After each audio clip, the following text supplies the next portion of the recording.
जाकर के विराजित हो। एक दिन होगा एक गांठ चटक जाएगी, 2 दिन होगा 2 गांठ, ऐसे करके 7 दिन जब पूर्ण होंगे, सप्तम ग्रंथि की वेदन होगा, मैं समझ जाऊंगा तेरी मुक्ति हो गई।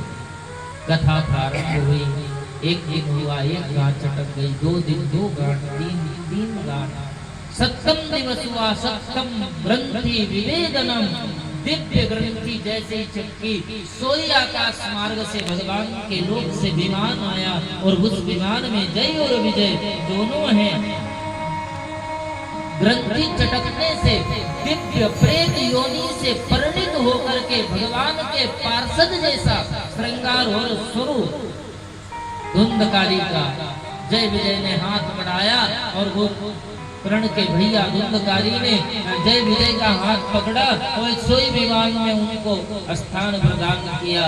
विमान में बैठ करके धुंधकारी सबको प्रणाम करते हुए, अपने भाई को साधुवाद देते हुए श्री कृष्ण भगवान के चरणों में प्रीति और उस प्रीति का भाव स्थापित करके भगवान के लोक को धुंधकारी जा रहा है। ये है भागवत भगवान की महिमा, ये भागवत भगवान की कृपा है, जिससे पापी कायेन वाचा मनसा पातकम नित्यम कुर्वन्ति सथा हटेन। ये जो ऐसे ऐसे पाप किए वो भी श्रीमद् भागवत कथा को सुनकर तर गए, कर सकते हैं। प्रेत योनि से धुंधकारी को मुक्ति मिली है। गोकर्ण जी प्रसन्न हो गए, वाह धन्य है। श्रीमद् भागवत महापुराण जय जयकार भागवत महापुराण की करी है। गोकर्ण जी आनंद से बैठे हैं, ग्रामवासी वही हैं। ग्रामवासी गए नहीं तो गोकर्ण जी ने पूछा, भैया कथा हो गई, अब तो आप पधारो।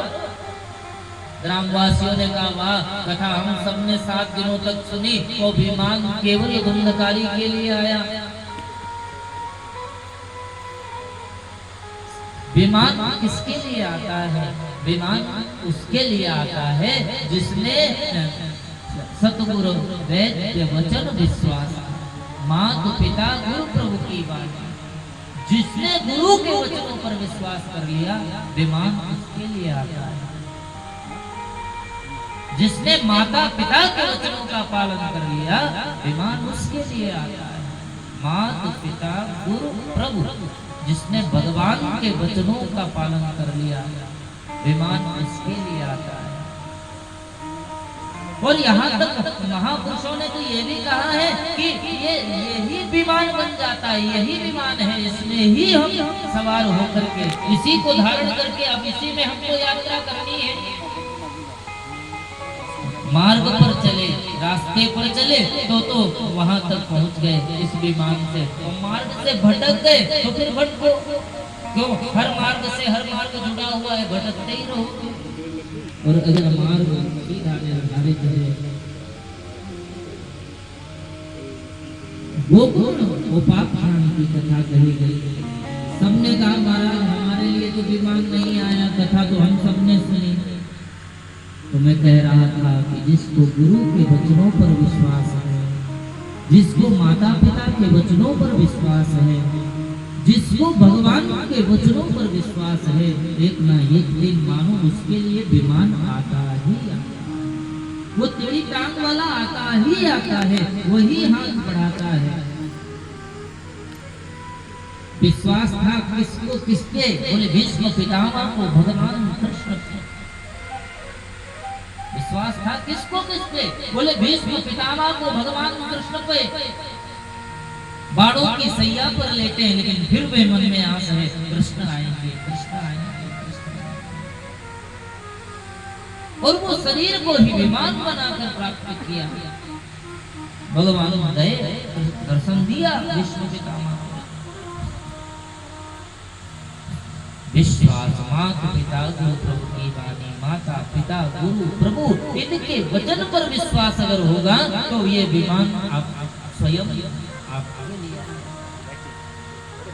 धुंधकारी ने जो कथा सुनी, उस कथा का मनन किया, चिंतन किया, विश्वास किया। सबसे बड़ी बात है विश्वास।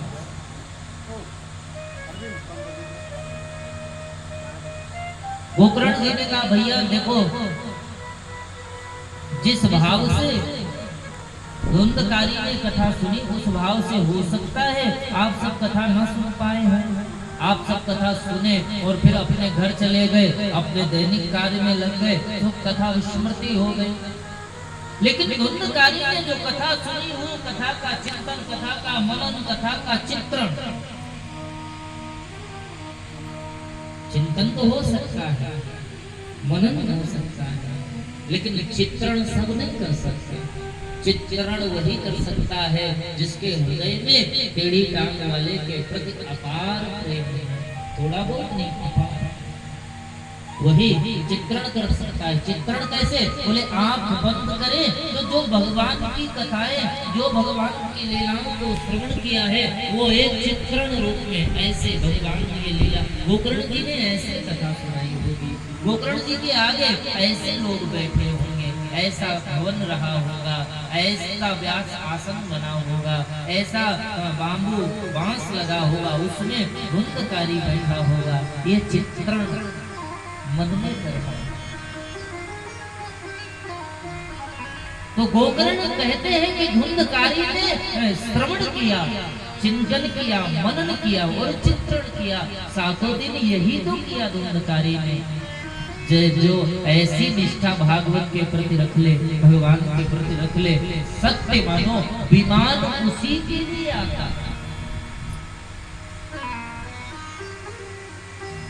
ग्रामवासियों ने कहा इसका मतलब हमारे लिए विमान नहीं आएगा। गोकर्ण जी ने कहा आएगा, लेकिन यहाँ नहीं, कहीं तीर्थ यात्रा में चलकर, जहाँ दुकान बाजार घर मकान की याद न आए और वहाँ व्यवस्था न करनी पड़े। सबने कहा ठीक है हम प्रतीक्षा करेंगे। प्रतीक्षा की कुछ समय बीता, श्रवण मास में, सावन मास में गोकर्ण जी ने गंगा किनारे पुनः अपने ग्रामवासियों को बिठाकर श्रवण भागवत कथा का गायन किया। श्रवण मास में श्रवण भागवत को श्रवण करने से भगवान भूत भावन भोलेनाथ बहुत प्रसन्न होते हैं, थोड़ा बहुत नहीं, अपार प्रसन्नता होती है। लोग क्या करते हैं कि जब सावन आता है तो शिव पुराण सुनते हैं। देखो जब हरि का समय हो तो हर की कथा हो, और जब हर का समय हो तो हरि की, तो और लाभ मिलता है। और हरि हर पृथक नहीं, एक ही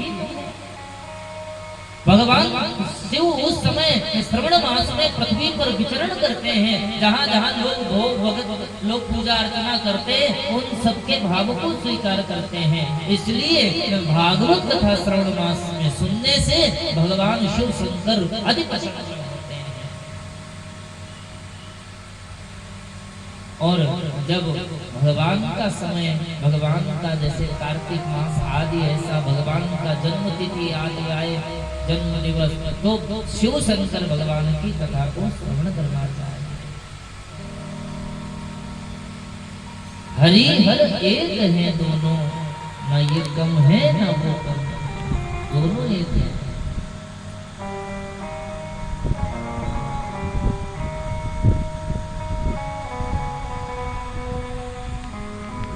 हरि हर एक है दोनों, न ये कम है न वो कम है। इन्होंने सिंधु को डांटा, उन्होंने दक्ष सिर काटा, ससुर का।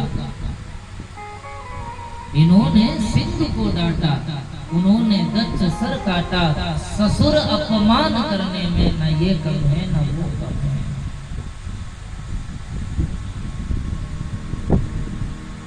हरि हर एक है दोनों, न ये कम है न वो कम है। इसलिए श्रवण मास में आदरणीय गोकर्ण जी ने कथा कही है।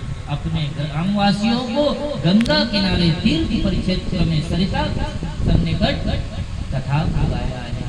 साथ कथा हुई, सप्तम दिवस बड़ा सा विमान आया। गोकर्ण जी ने कहा भैया लो तुम्हारी भी तपस्या सफल हो गई, विमान आ गया। और विमान में समस्त ग्रामवासी बैठ करके भगवान के नाम को प्राप्त हुए। बोले कृष्ण कन्हैया लाल की जय। कि अयोध्यावासिनः पूर्वं यथा रामेण संगता तथा कृष्णेन ते नीता गोलोकम योगी दुर्लभम। जो योगियों को भी गोलोक भगवान का धाम जो दुर्लभ है वो गोलोक धाम भगवान की कृपा से, भागवत भगवान की कृपा से इन श्रोताओं को प्राप्त हुआ। भगवान ने इन पर कृपा करी है। गोकर्ण जी प्रसन्न चित्त हो गए। ये गोकर्णोपाख्यान की कथा को गाया गया है। आदरणीय श्री नारद जी प्रणाम कर रहे हैं बार बार।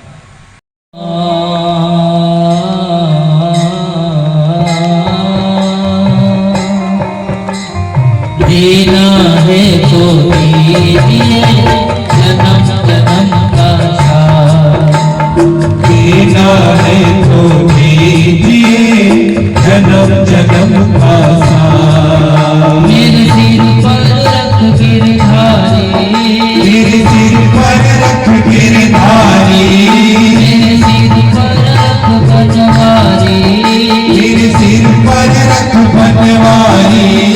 अपने दोनों ये हाथ,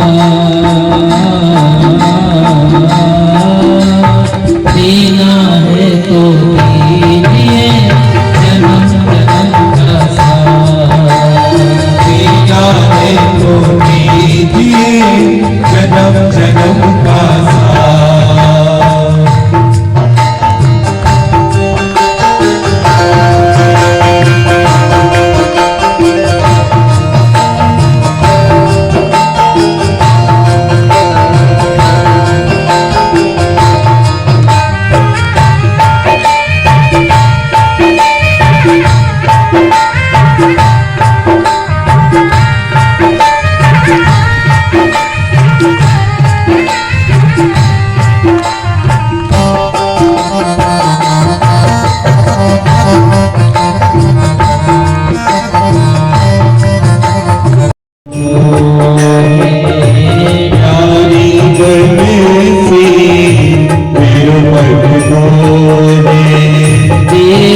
छवि